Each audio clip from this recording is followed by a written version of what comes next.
White's Contender Series Season 9, Week number 6 takes place this week, and in this video, I'm going to be giving you my exact predictions for every single fight on the card, so let's get into it. First off, let's go over how we did last week, Contender Series Week number 5. It was our worst week ever.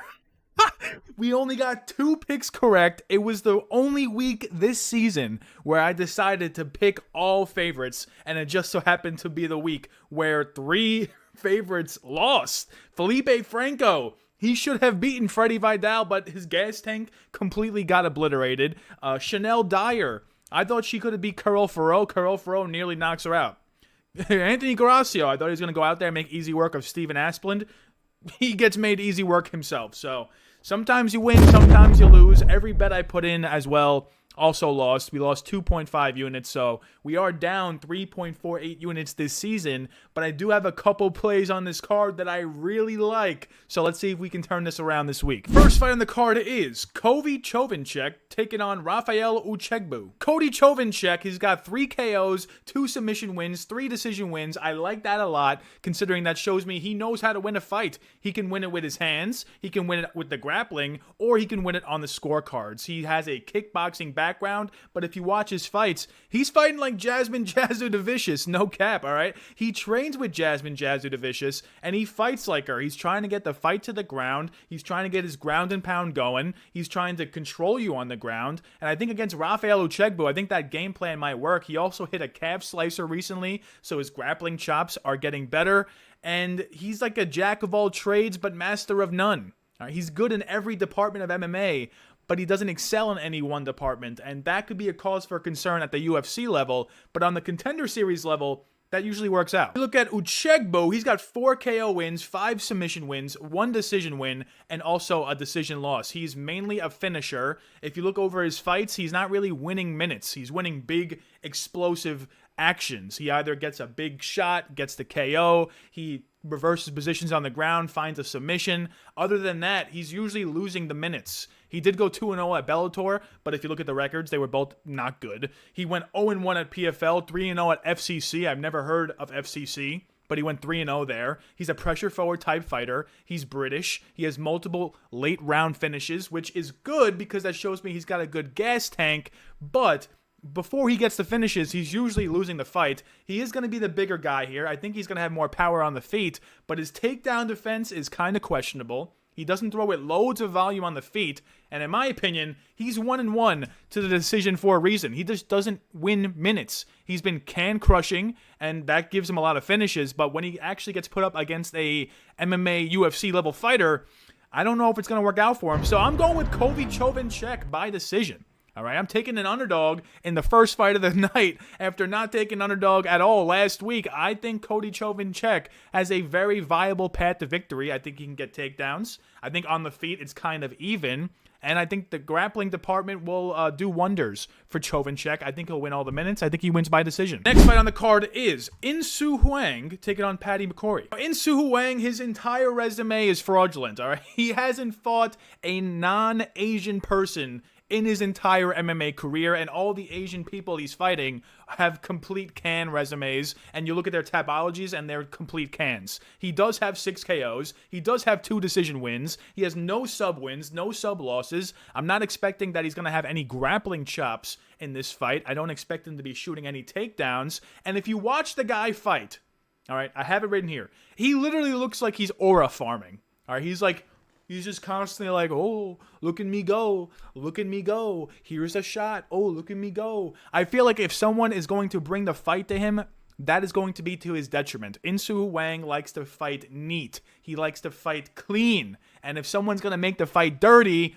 he's not going to do well. Now, Paddy McCorry, on the other hand, he's got 3 KO wins, 2 sub wins. He has the decision win. He is taking this fight on short notice. He does have the big size advantage. He did go 5-3 as an amateur. He was on Tough and got submitted by Robert Valentine, but since he's left Tough, he's gone 2-0 at Cage Warriors. He's 4-1 overall at Cage Warriors. He trains with Paul Hughes. There's a lot to like about Paddy McCorry. The only thing I don't like is his grappling is pretty subpar. All right, his biggest weakness is grappling. Valentine submitted him, but Hwang, I don't think, is going to activate the ground against him. If this stays standing, I'm imagining Paddy McCorry finishes this fight, and I think he finishes it early.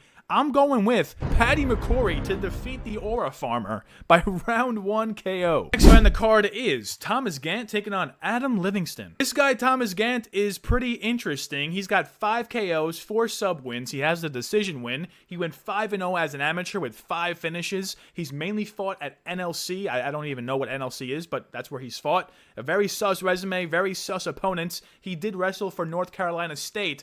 But an interesting fact about Thomas Gantt is that he started his amateur MMA career in 2023, and he's tallied up 16 total fights since then. His entire MMA career started in 2023. He is now 10-0 with a full amateur career, a full professional career, and fighting in the Contender Series 2 years later. I could be in the Contender Series if I decided to start doing that instead of starting this YouTube channel all those years ago, but alas, it is what it is. I'm sitting in this chair, and Thomas Gantt is on my screen. It is what it is. He's got big KO power in his hands. I think he's more UFC ready than Adam Livingston. He's fought a lot of fights in 2 years.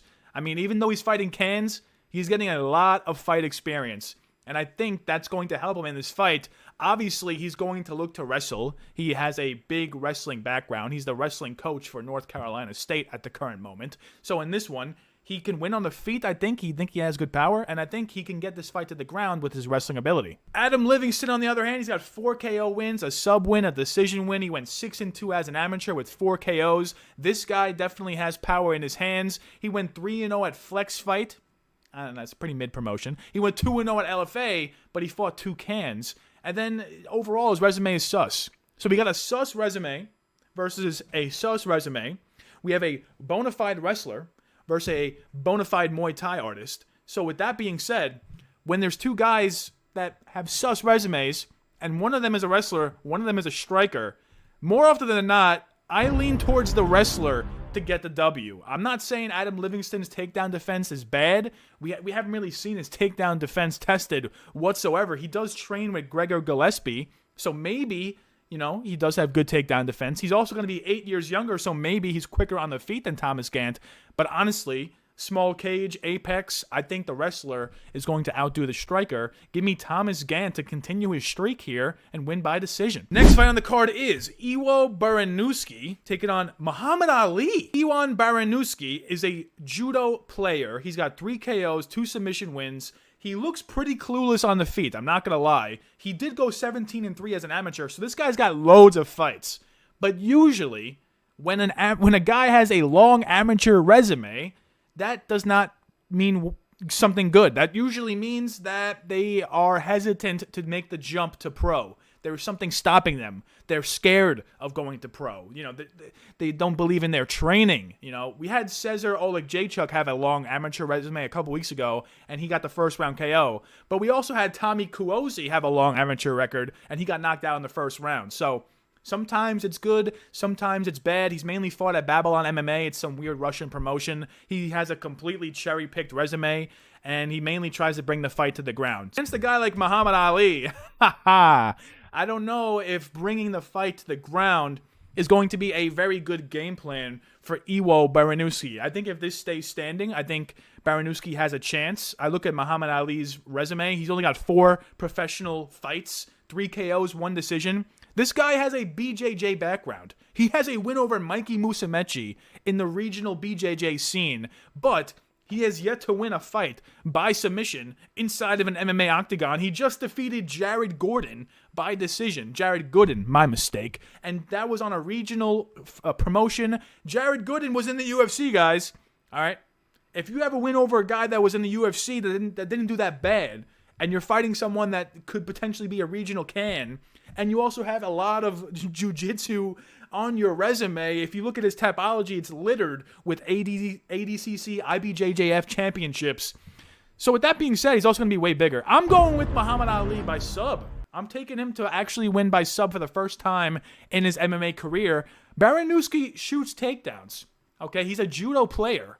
Mahamed Aly is not winning this by KO. I don't see that happening. Iwo Baraniewski may be KO, but if this gets to the ground, I'm expecting Mahamed Aly I keep saying his name. It just sounds funny. Mahamed Aly to get the better of the grappling exchanges on the ground and eventually find this up. Next fight on the card is Hecher Sosa taking on Mackson Lee. Hecher Sosa, there's a lot to like. He's got 6 KOs, 4 subs, 3 decisions. He does have a KO loss. Not the biggest fan of that. And the promotions he's fought at, FCR and WOW, I don't know. I never heard of those. You look at his resume, I guess he has good wins against good level guys. He went 17-5 as an amateur. All right? Another guy with an insanely long amateur career. All right? I just told you guys why I think it's not the best. And this guy has another long amateur career. He has finished his last 4 fights by KO. He does constantly move forward. He will be the way more experienced fighter.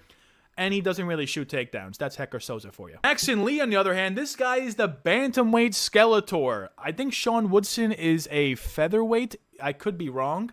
If he's a bantamweight, they got to match these guys up immediately. He's got 4 KO wins, 4 sub wins. I think all his fights have been by finish. I don't know how that adds up to 8 and his record's 9-0, but it is what it is. His whole resume is cans, though.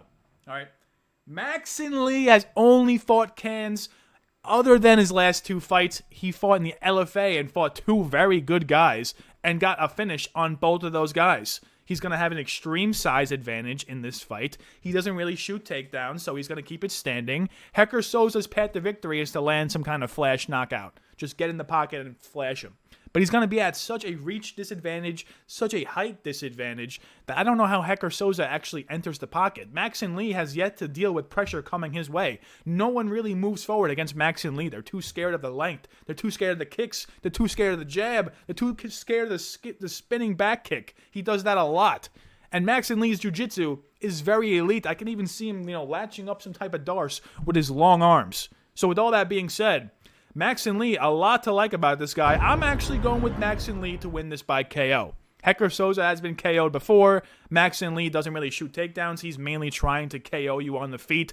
So give me Mackson Lee to continue his undefeated record and become 10-0. And my final predictions for Season 9, Week number 6 are Mackson Lee by Round 2 KO. I think his length is too much for Hecher Sosa. Mahamed Aly by Round 1 sub. I think the other guy's going to shoot takedowns, and that's going to be bad for him. Thomas Gantt by decision. I think he just out-wrestles the other guy. Paddy McCorry by Round 1 KO. I think he just is way better on the feet than the South Korean, so I think he gets the KO. And then Chovancek by decision. I think he's going to do a lot of grappling. I think he's going to have a lot of success there. I also think he might even be the better striker. So, only underdog I picked was Chovancek. Let's see if we do better than last week.